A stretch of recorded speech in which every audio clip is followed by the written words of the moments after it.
Buenas tardes, nosotros somos alumnos de la Escuela Secundaria República de México. Somos de primero, tercero, cuarto y quinto año. El nombre de nuestro proyecto se llama Voces en Malvinas, relato de un sobreviviente del crucero General Belgrano. Nosotros tenemos como objetivo rendir homenaje a los sobrevivientes y héroes del crucero ARA General Belgrano, hundido en combate el 2 de mayo de 1982. Hay tumbas de héroes que no pueden ser visitadas. Se encuentran en las profundidades de los océanos, en lejanas islas de piedra o en campos de batalla sin nombre. Solo se puede llegar a ellos a través de la memoria. Soy el profesor de Historia, Jorge Luis Fiol. Pertenezco a la Escuela Secundaria República de México y con los alumnos de segundo, de primer año, de cuarto año, de quinto año, hemos trabajado un proyecto que se llama Voces de Malvinas. Y en esta ocasión vamos a entrevistar a un suboficial principal de la Marina, sobreviviente del crucero General Belgrano. Su nombre es el suboficial principal Rubén Tevez. Querido Rubén, ¿cómo estás? Te saludo en nombre de la escuela. Muy bien, muy bien. Antes de comenzar a introducirnos en lo que fue tu vida militar como marinero, entre los alumnos nos preguntábamos dónde naciste, dónde fue tu infancia, dónde creciste. Bien, yo nací en Tucumán, en la localidad de Villa Urquiza. Tenía 8 años más o menos y ya tenía esas ganas de seguir una carrera militar. Y a mis padres siempre les decía que yo, cuando sea más grande, iba a ser militar. Y al cumplir los 15 años ya podía ingresar, pero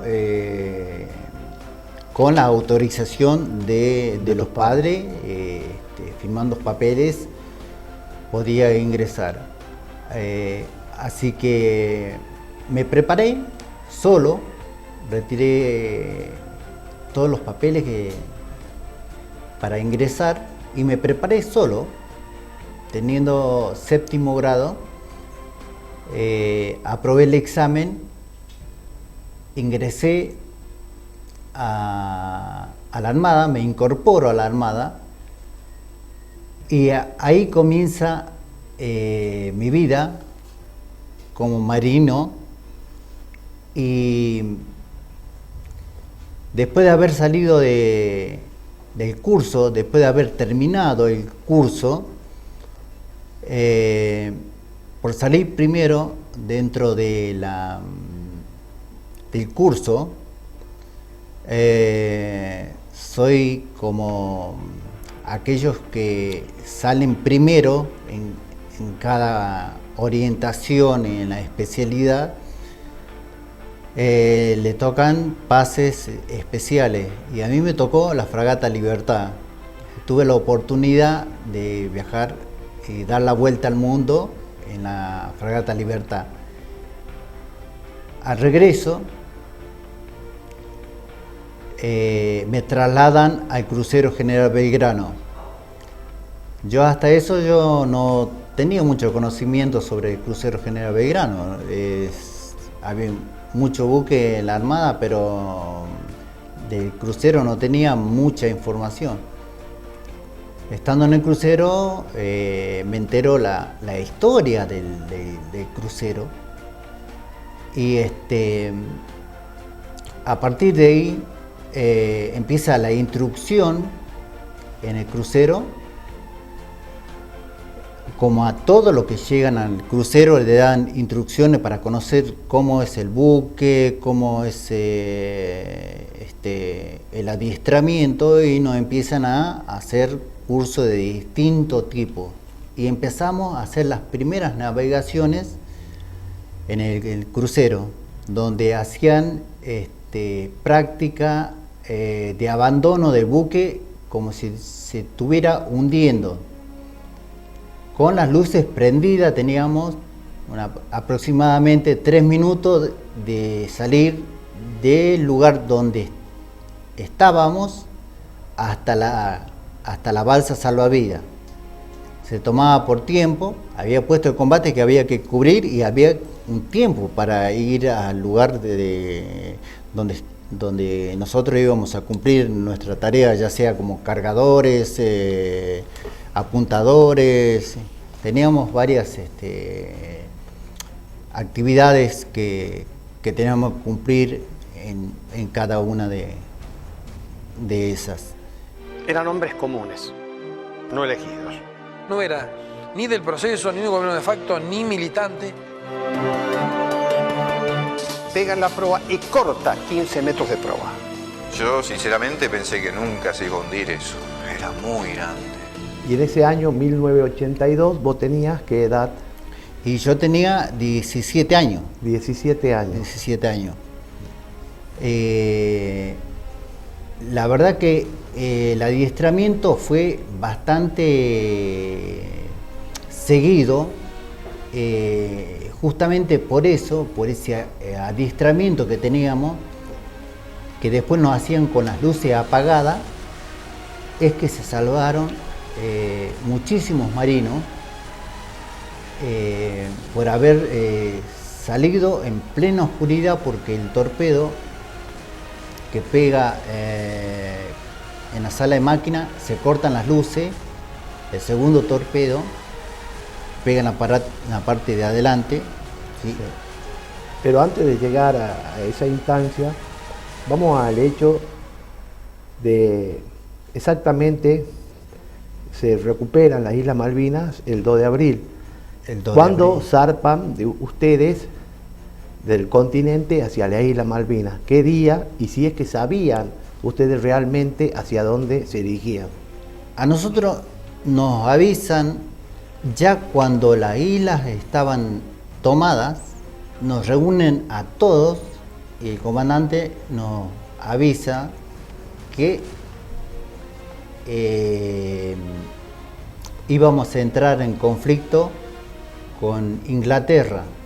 Ya para eso, una semana antes, habíamos entrado a Ushuaia a cargar munición, agua y todo lo que es comida, lo que generalmente se llaman víveres.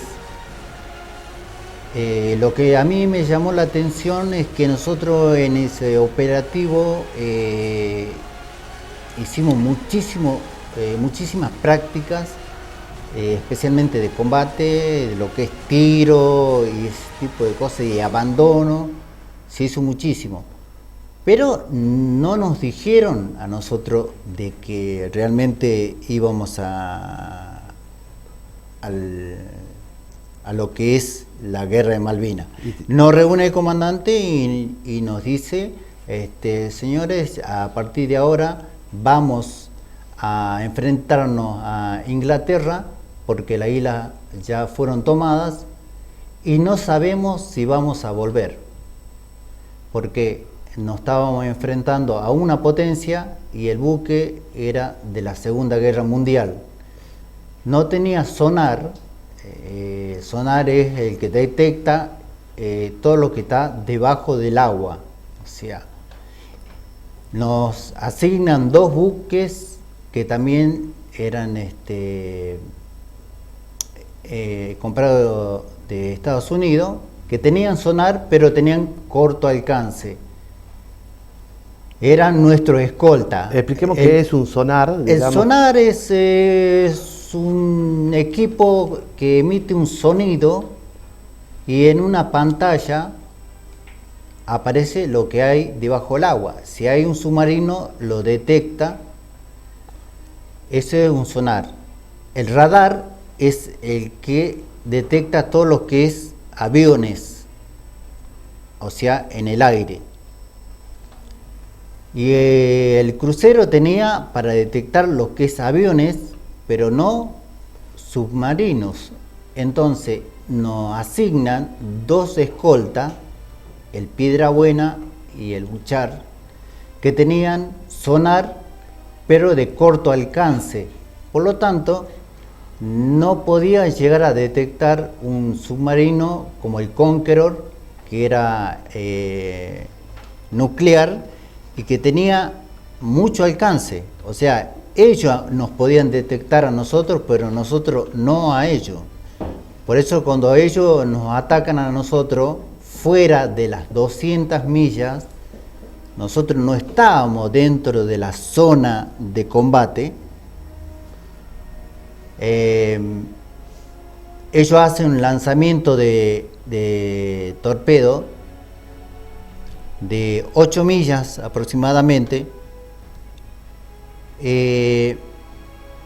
pero ya cuando lo detectan, los escoltas que teníamos lo detectan con el sonar, ya los torpedos estaban encima. Ya era imposible hacer maniobra para que no nos impacte. ¿Te acordás de qué hora era?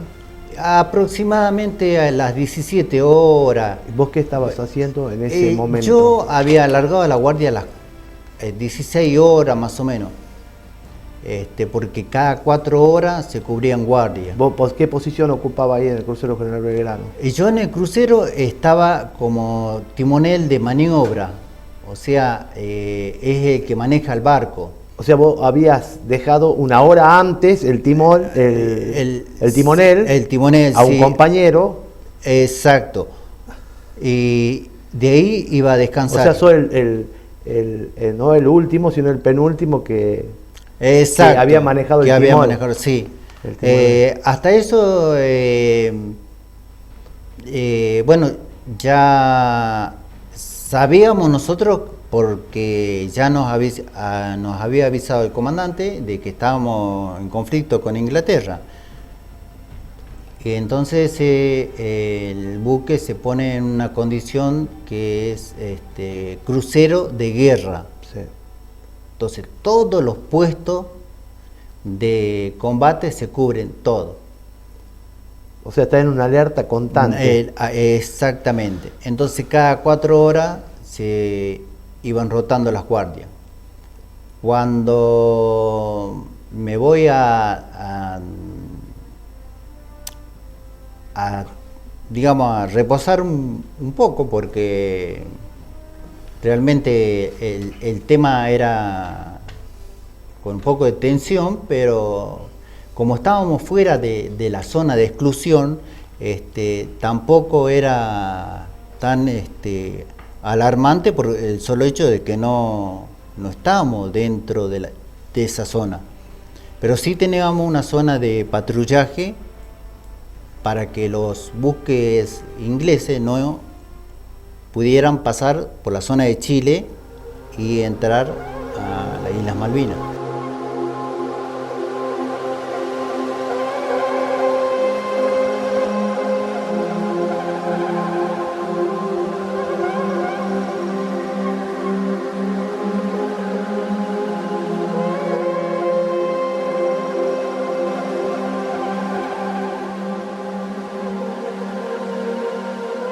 Ahora, ¿qué recuerdas cuando fue el impacto del primer torpedo? ¿Qué te pasó por la cabeza? ¿Qué es lo que hiciste? ¿O estaban tan entrenados que automáticamente sabían todo lo que tenían que hacer? Exactamente. El adiestramiento que teníamos era bastante riguroso, en el sentido que nos hacían cumplir a toda hora. No había una hora determinada, eran a la mañana, a la tarde, a la noche, los ejercicios. Entonces estábamos bien preparados para hacer abandono, para hacer combate, en caso de incendio, atacar algún local que se esté prendiendo fuego. Estábamos preparados para eso.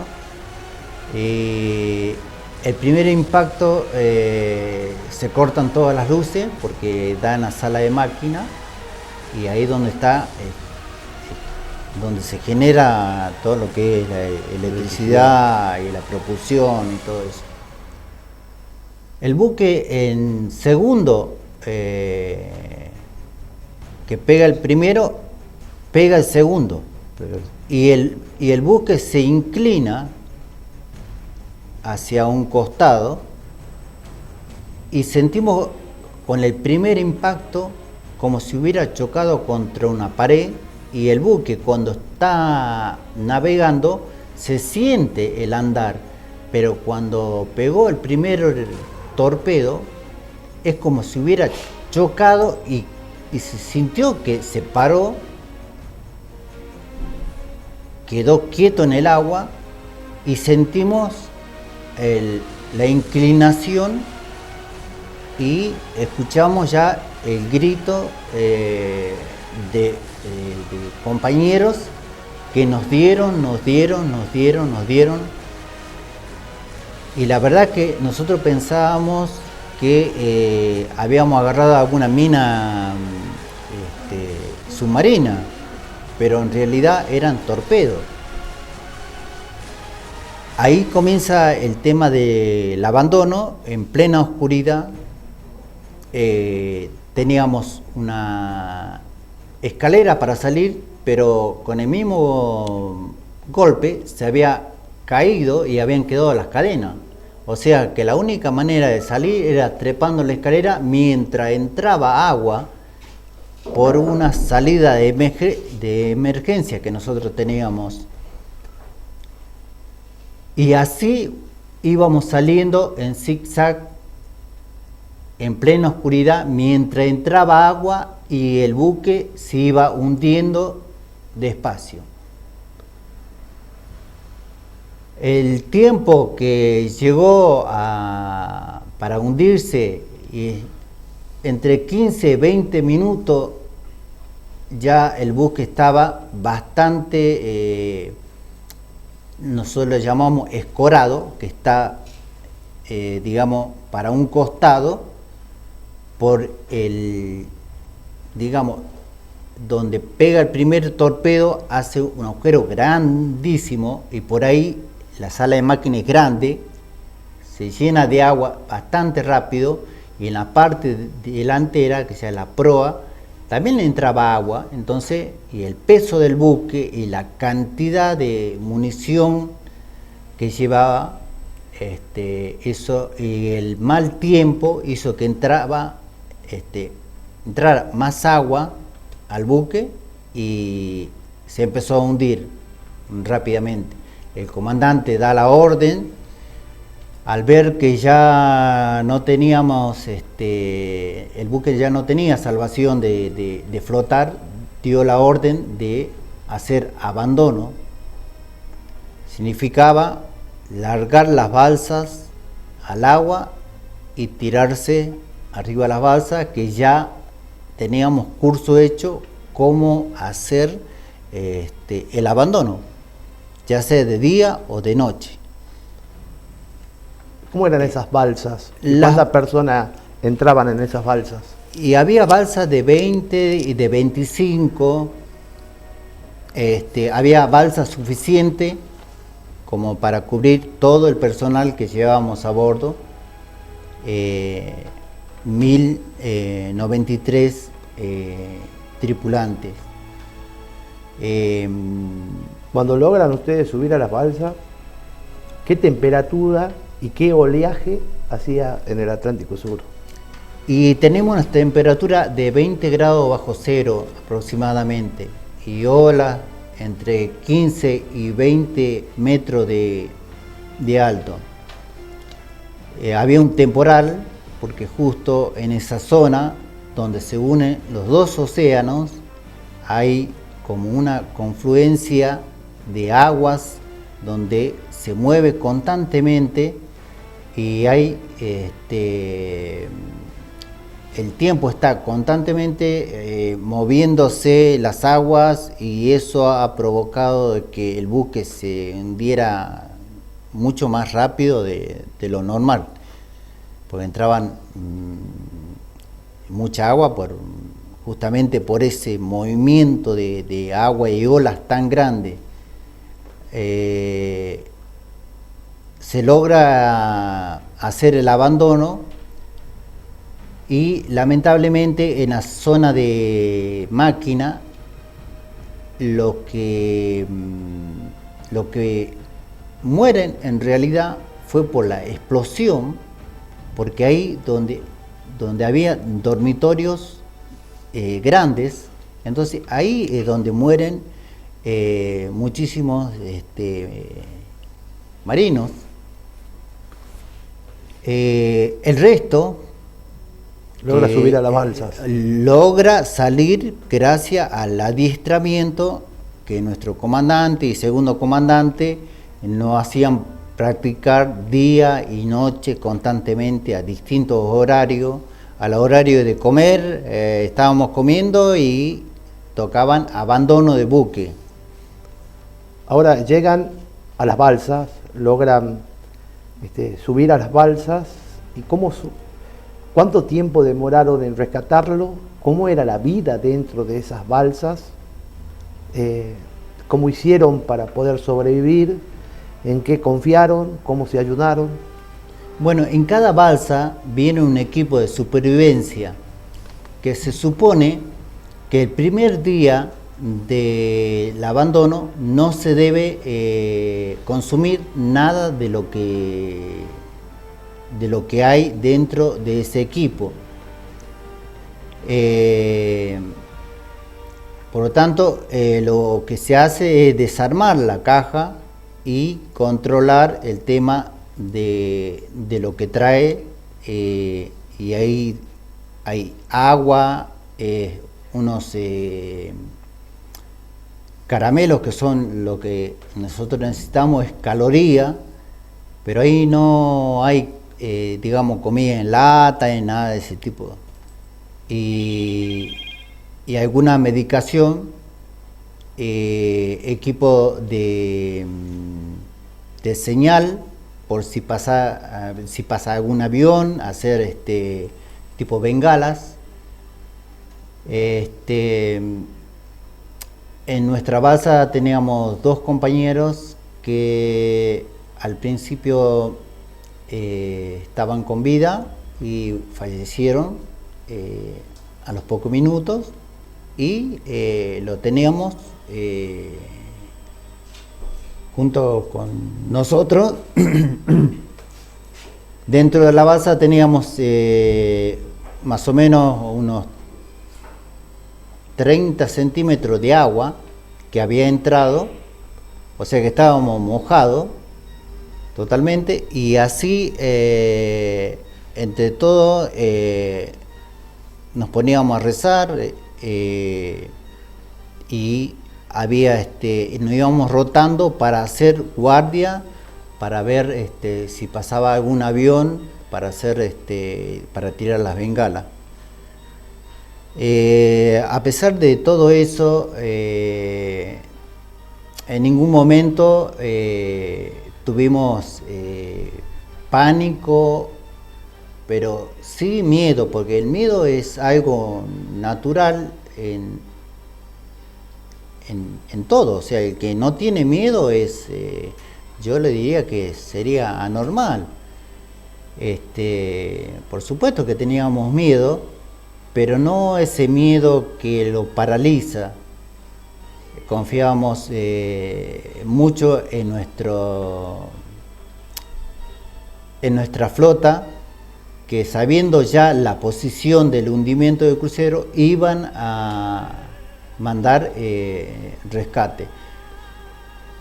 Nosotros fuimos una de las últimas balsas en ser rescatada, que prácticamente casi llegamos a los 3 días de estar en las balsas.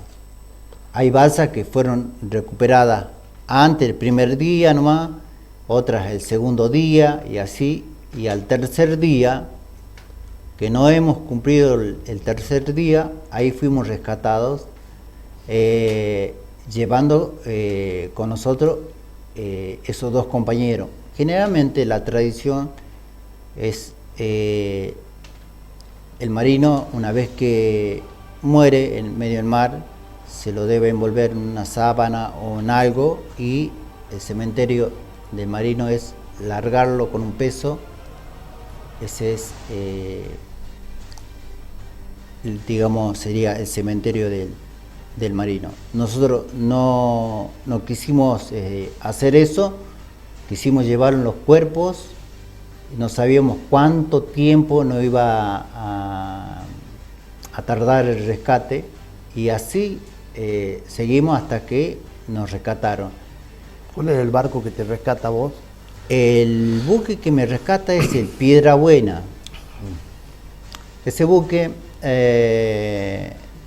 nosotros lo veíamos a lo lejos, una pequeña luz, y le empezábamos a largar las bengalas, y ellos en el radar veían las balsas. El radar es el que agarra, digamos, de lo que es la superficie del agua hacia arriba.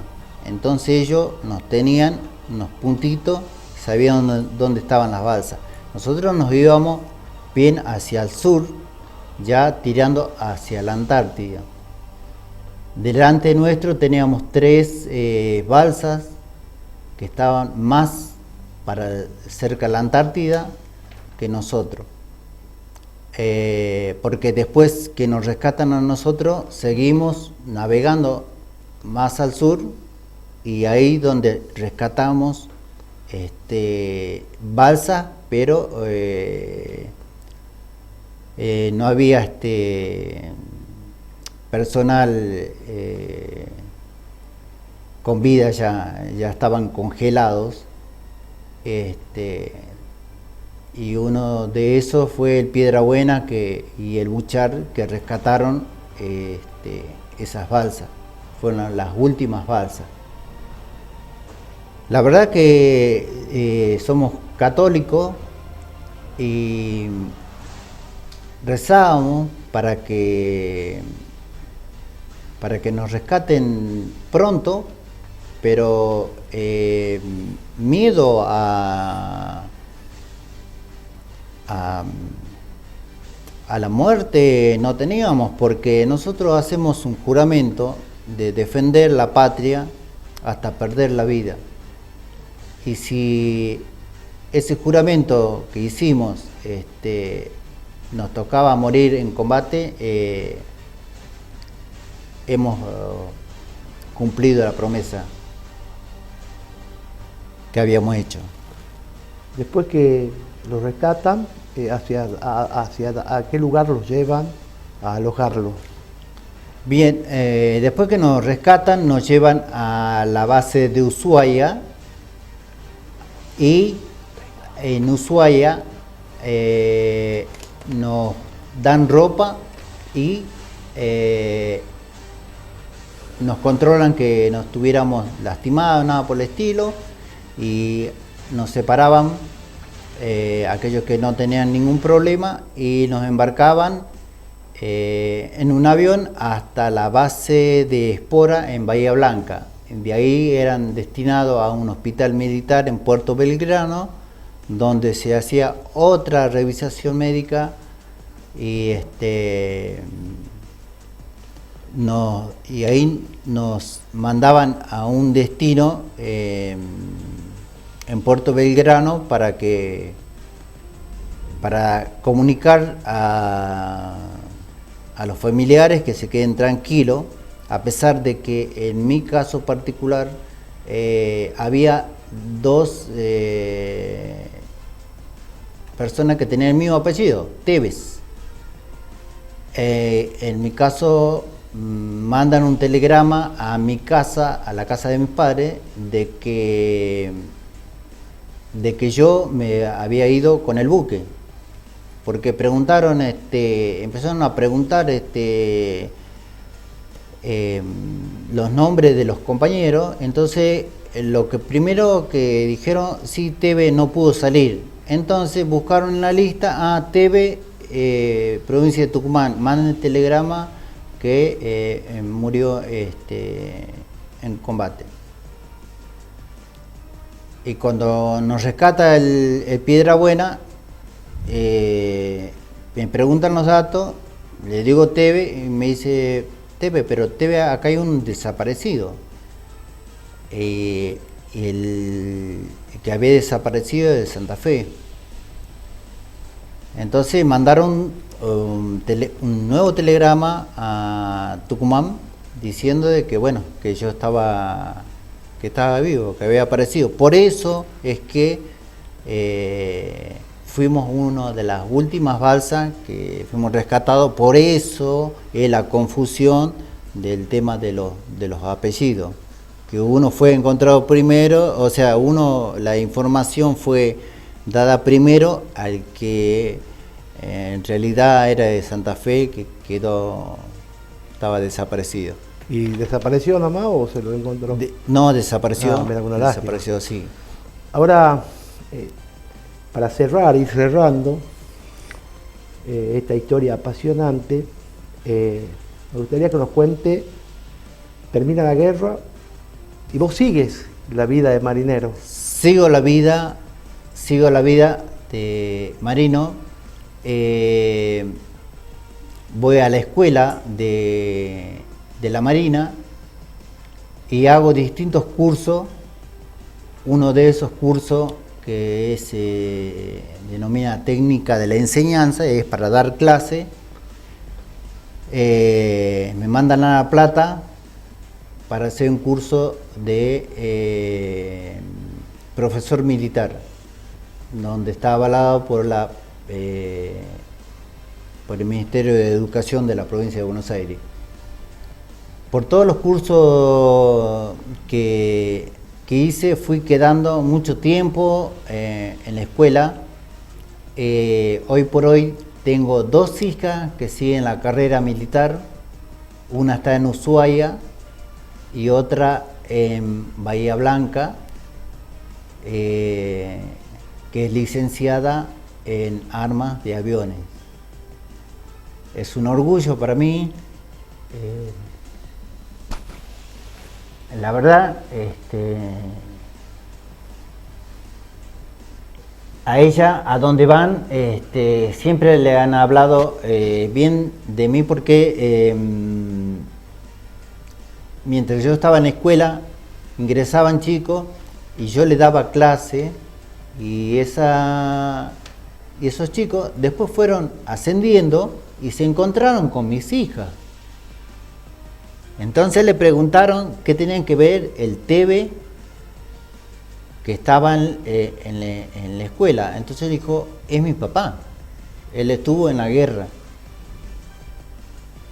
Y le hablaron bien de mí. ¿Por qué? Porque yo a los chicos de las provincias, especialmente de Tucumán, yo siempre le hablaba y le decía que no se vayan de baja, que no pidan la baja, que no se vayan de esa carrera, porque era una buena carrera a seguir. ¿Y vos te jubilaste en el año? Y yo me jubilé joven. Yo tenía 40 años cuando me jubilé.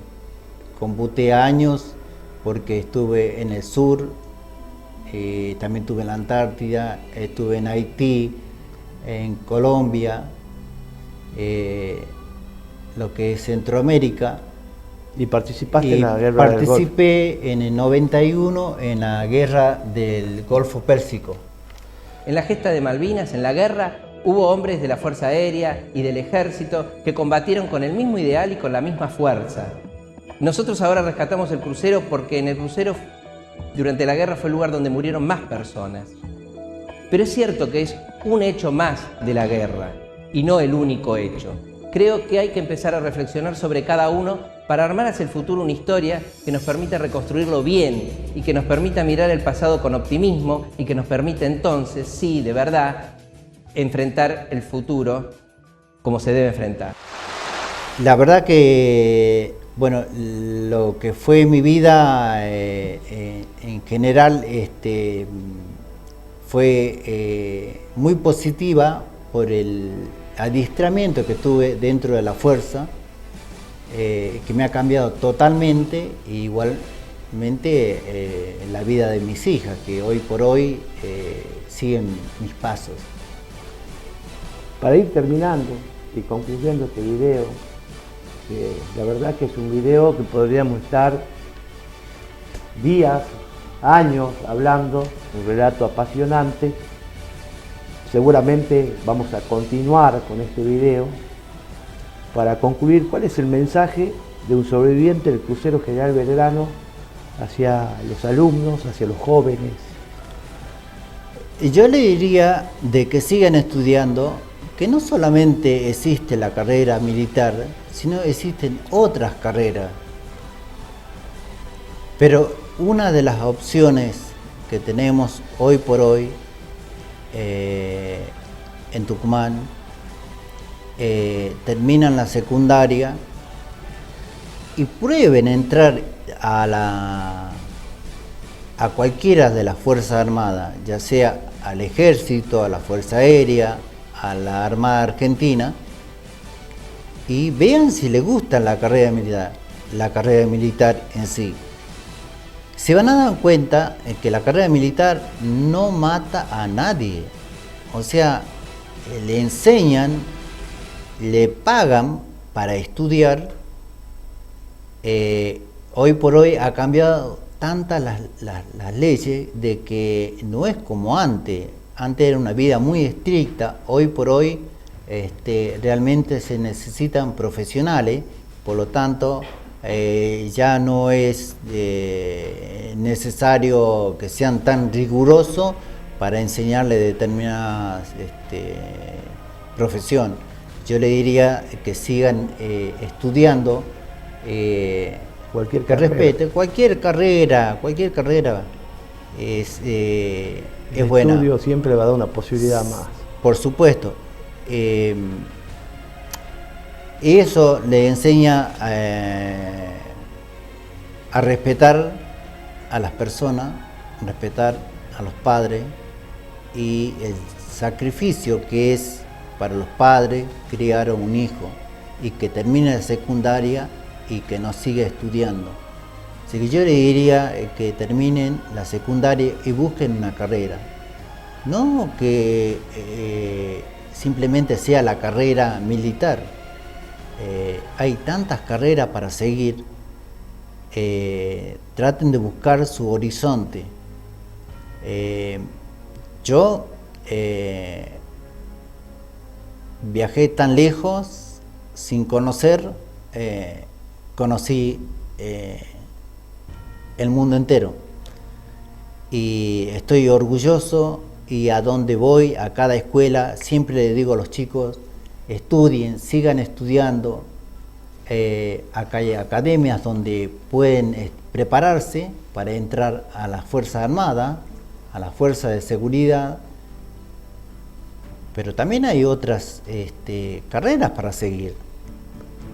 Ese es mi mensaje para los alumnos que terminan el ciclo secundario. Simplemente le deseo lo mejor cuando terminen la secundaria y apunten a una carrera con un buen futuro. Muchísimas gracias, Rubén, en nombre de la escuela. Fue un placer haberte conocido, y haberte entrevistado y haber participado en los distintos actos que hacemos en la escuela. Muchísimas gracias.